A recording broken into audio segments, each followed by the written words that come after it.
ఏంటి, దేవుడు కూడా కోప్పడతారా? ఎస్, ఆయన కోప్పడ్డారు. ఆగండి, అసలు ఈ హోలీ వీక్లో ఈరోజు ఆయన ఏం చేశారో తెలుసా?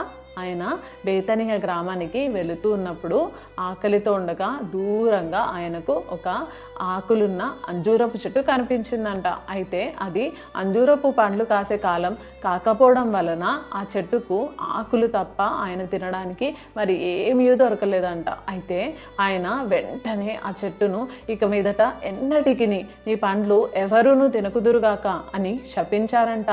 మరి నువ్వు కూడా ఫలించని చెట్టుగా ఉన్నావా? అయితే జాగ్రత్త, ఆయన శాపానికి గురి కావద్దు.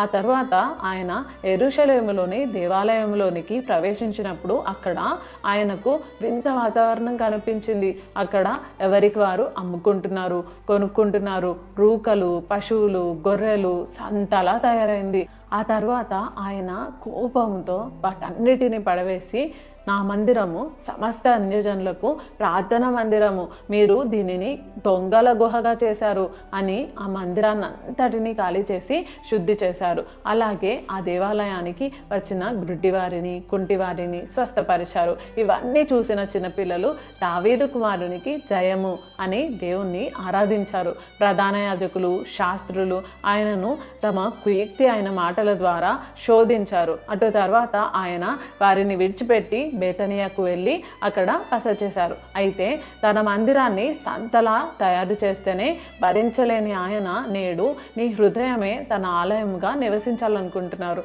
మరి నువ్వు నీ హృదయాన్ని భద్రపరుచుకుంటున్నావా?